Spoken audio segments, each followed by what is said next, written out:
मैं हूं आलिया, आप देख रहे हैं ब्रेकिंग बैरियर्स। आप सबको अपने प्रोग्राम में वेलकम करती हूं। सबसे पहले एक ब्रेकिंग न्यूज़। अब से कुछ देर पहले कराची के इलाके खारा दर में एक बम धमाका हुआ है, जिसके नतीजे में एक खातून की मौत हो गई है और 12 से 13 लोग ज़ख्मी हैं। इसकी डिटेल्स कुछ इस तरीके से हैं कि खारा दर पुलिस स्टेशन के पास मेमन मस्जिद के करीब इकबाल क्लॉथ मार्केट में ये धमाका हुआ और धमाके के बाद कपड़े की दुकान में आग लग गई। अब कपड़ा जहाँ पर हो, आप जानते हैं कि कितनी जल्दी वहाँ पर आग पकड़ती है, जिस पर काबू पा लिया गया कुछ ही देर में। और इसकी जो इन्वेस्टिगेशन की गई उसके मुताबिक इसकी डिटेल्स ये हैं कि ये खुदकुश नहीं था। वहाँ पर कोई किसी आदमी ने, किसी औरत ने आकर ऐसा नहीं किया, अपने आप को नहीं उड़ाया, बल्कि ये बम एक मोटरसाइकिल में नस्ब किया गया था, एक मोटरसाइकिल में फ़िक्स किया गया था।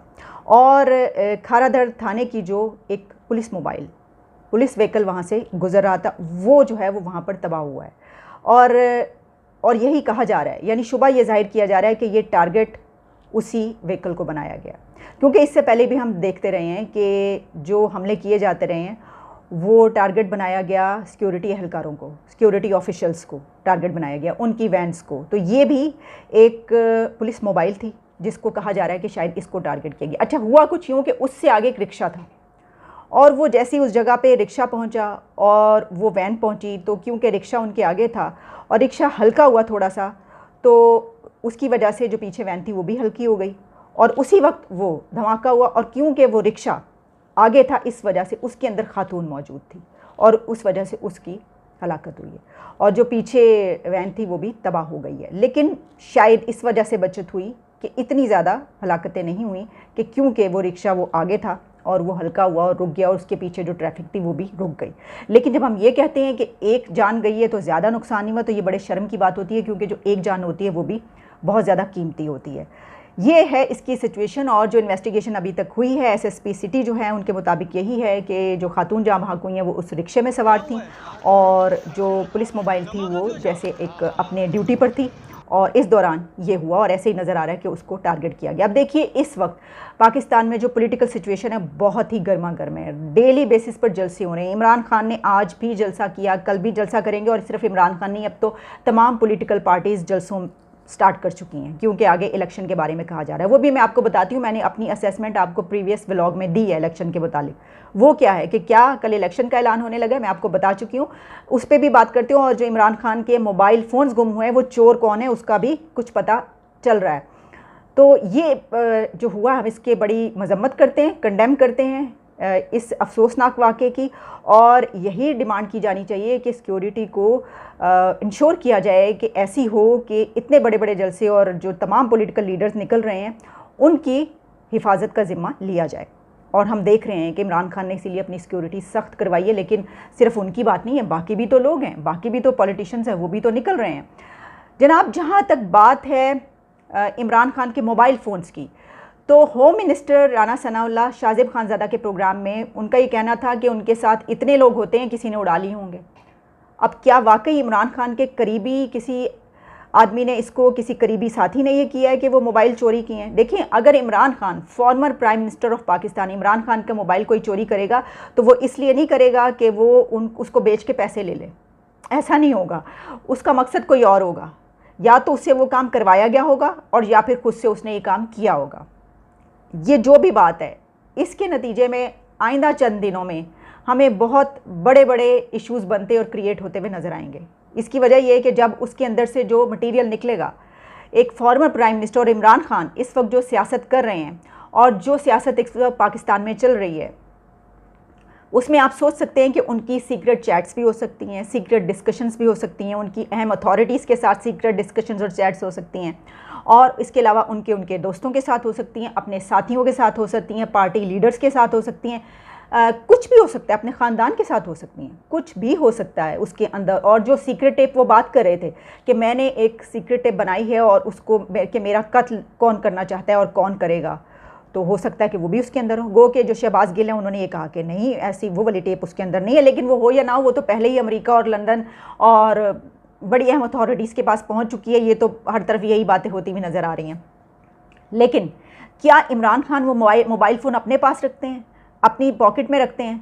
देखिए, इमरान खान को हम मोबाइल इस्तेमाल करते हुए देखते हैं, फ़ोन अपना, वो उनकी वीडियोस जब आती हैं जलसों में वो होती हैं, तस्वीरों में, और उसके बाद हो सकता है उन्होंने कुछ देर के लिए अपनी जेब में रख लिया। लेकिन वैसे ऐसा होता नहीं है कि कोई इतनी हाई प्रोफाइल पर्सनालिटी वो मोबाइल अपनी पॉकेट में रखती हो।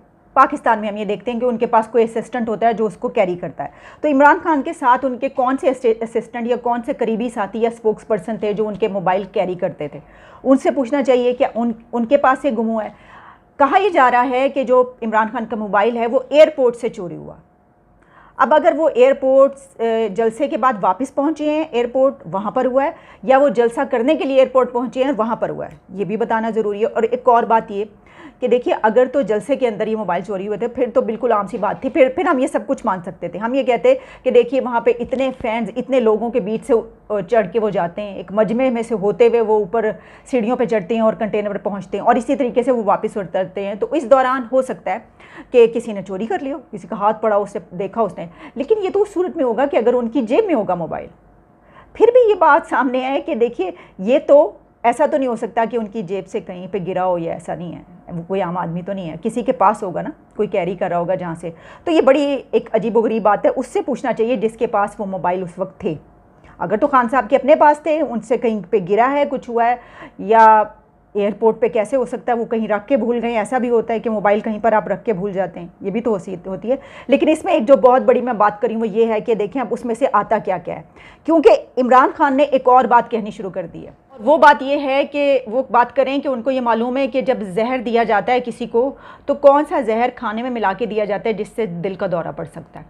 अब क्या वो ये इशारा देने की कोशिश कर रहे हैं कि उनको जहर दिया जा सकता है? क्या वो ये कह रहे हैं? क्योंकि अभी तक तो वो जो सिक्योरिटी की बात कर रही हैं और जो हो रही है वो तो यही हो रही है कि जी गोली मारी जा सकती है, ये हो सकता है, लेकिन क्या जहर भी दिया जा सकता है? और या फिर ये उन लोगों के मुतालिक बात करें जिनके मुतालिक वो कह रहे हैं कि इनका कत्ल जो है वो पॉलिटिशियंस ने करवाया, जो कि उनके पास एविडेंस कोई नहीं है। और उसके ऊपर होम मिनिस्टर राना सनाउल्लाह ने शाहजेब खानज़ादा के प्रोग्राम में ये बात भी कही है कि अगर ऐसी कोई बात है कि ये बात कही जा रही है कि किसी का कत्ल करवाया, तो उसको तो देखा जा सकता है दोबारा से, उसको सारी इन्वेस्टिगेशन की जा सकती है और ये पता चल सकता है कि क्या ऐसा कुछ हुआ। वो तो उन्होंने साफ कह दिया। तो इमरान खान क्या ऐसा चाहते हैं? क्योंकि अगर ऐसा हुआ तो फिर उसके बाद अगर वो चीज़ ना निकली तो फिर उनको उसका ख़मियाज़ा भुगतना पड़ेगा। लेकिन इमरान खान ये जो कह रहे हैं कि जिस तरह मैंने अपने प्रीवियस व्लॉग में भी बात की कि उनको ये मालूम है कि जहर कौन सा वो जहर है कि जो खाने में मिलाकर दिया जाता है जिससे दिल का दौरा पड़ता है, उनको ये कैसे पता? उन्होंने क्या इसका कोई तजुर्बा किया है, कोई एक्सपेरिमेंट किया है, या उनको किसी ने ऐसा करने की कोशिश की है, या उनके ख़ानदान में किसी ने ऐसा करने की, उनको ये बात कैसे पता? या फिल्मों में तो हम भी देखते हैं, क्या उनको सिर्फ हमारी तरह सिर्फ फिल्मों से ये पता चला है कि ये वाला जो है ये देने की कोशिश की जाए? और उनके इतने करीबी कौन लोग हैं जिन्होंने उनको ये बताया और उनको भी ये पता है कि जनाब ये जो चीज़ है ना, ये इतनी मकदार में अगर डाल के दी जाए तो फिर बंदे का दिल का दौरा पड़ जाता है बंदे को। ये कौन है, ये कैसे उनको पता चल गया?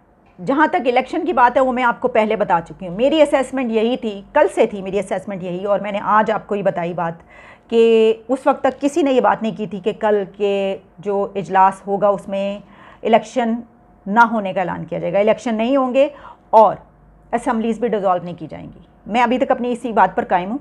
और अब तो मैं ये देख रही थी कि शाहजेब खानज़ादा के प्रोग्राम में जब वो यही सवाल होम मिनिस्टर से कर रहे थे तो उन्होंने जो बात की वो भी कुछ इसी तरह की है। तो जिससे मुझे लगा कि मेरी असेसमेंट ठीक है कि कल इलेक्शन का ऐलान नहीं होगा। तो इमरान खान को इस सिलसिले में ज़रा थोड़ा धचका पहुंचेगा, क्योंकि उन्होंने अपना प्रेशर बहुत ज़्यादा बिल्ड कर लिया था, बहुत ज़्यादा प्रेशर बढ़ा दिया था उन्होंने पॉलिटिशियंस पर और जो अथॉरिटीज़ हैं उनके ऊपर। वो ये कह रहे थे कि हमें हर सूरत इलेक्शन चाहिए, और यही वजह है कि उन्होंने अपने कत्ल की साजिश की भी बात की। इससे पहले वो अमेरिका की साजिश की भी बात करते रहे। फिर अब वो जहर की बात कर रहे थे कि जहर किस तरह दिया जाता है, उनको ये भी मालूम है। फिर उनके 2 मोबाइल भी चोरी हो गए। इतना सब कुछ जो हो रहा था उसके पीछे एक बात ये भी थी वो ये चाहते थे कि इनके ऊपर इतना प्रेशर बिल्ड किया जाए कि ये इलेक्शन का करें ऐलान। लेकिन उनके प्रेशर से ज़्यादा जो मुल्क की इस वक्त सूरत हाल है, जो इकॉनमी की सिचुएशन है, तो पॉलिटिशियंस ऑलरेडी इस वक्त बहुत प्रेशर में है। यही वजह है कि ज़्यादा यही ख्याल किया जा रहा था। बल्कि बहुत सारे ऐसे जर्नलिस्ट भी थे, ऐसे लोग भी थे जो सोशल मीडिया पर ये जिन्होंने लिखा कि इलेक्शन, अर्ली इलेक्शन का ऐलान होगा, असम्बलीज़ डिज़ोल्व होंगी, असम्बली डिज़ोल्व होगी और अर्ली इलेक्शन का ऐलान किया जाएगा, ये सोचा जा रहा है। और ये तो उस वक्त भी मैंने ये नहीं लिखा। इसकी वजह ये है कि ऐसा नहीं हो सकता। आपके ख्याल में नवाज़ शरीफ इमरान खान के कहने पर, इमरान खान की बात मानकर प्रेशर में आके अर्ली इलेक्शन करवाएंगे और वो असम्बलीज़ डिज़ोल्व करेंगे? ऐसा नहीं हो सकता। अगर एक तरफ ज़िद है तो दूसरी तरफ भी ज़िद है, शायद उससे बड़ी। तो मैं सोचती रही कि क्या ऐसा नहीं हो सकता। और एक और बात इसमें यह भी है ना कि जैसे अगर अभी जो मसाइल हैं, डॉलर अगर 194 पे पहुंचा है तो क्या इलेक्शन के बाद डॉलर नीचे आ जाएगा? अगर जो इस वक्त इकोनॉमी है क्या वो ठीक हो जाएगी? क्या इलेक्शन के बाद पीटीआई अगर आती है, कोई भी आता है, तो क्या वो इन हालात को संभाल लेंगे जिन्होंने 4 साल तक नहीं संभाला?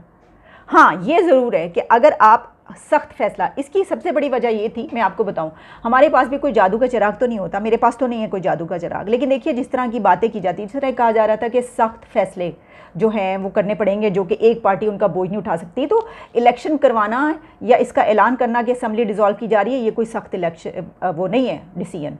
सख्त फैसला वही है कि आप ना तो इलेक्शन करवाएं और ना ही आप असेंबली डिज़ोल्व करें और आप कहें कि हम इसको संभालेंगे। अब इसके ऊपर जब इतनी ज़्यादा महंगाई होगी तो आवाम चीखेगी और आवाम उस पार्टी के ख़िलाफ़ होगी जो हुकूमत में होगी। तो इसको आपने किस तरीके से टैकल करना है ये आप पे डिपेंड करता है। लेकिन मुझे यही नज़र आ रहा है कि ना तो election, earliest election Imran Khan की बात मानी जा रही है और ना ही कोई असेंबली डिज़ोल्व करने की बात मानी जा रही है। इसके ऊपर इमरान खान साहब को ये धचका पहुंचेगा। चलें, अभी तक के लिए इतना ही। जैसे कोई और खबरें आती है यकीनन आपके सामने दोबारा हाजिर होंगे। इजाज़त दीजिए, take care and good bye.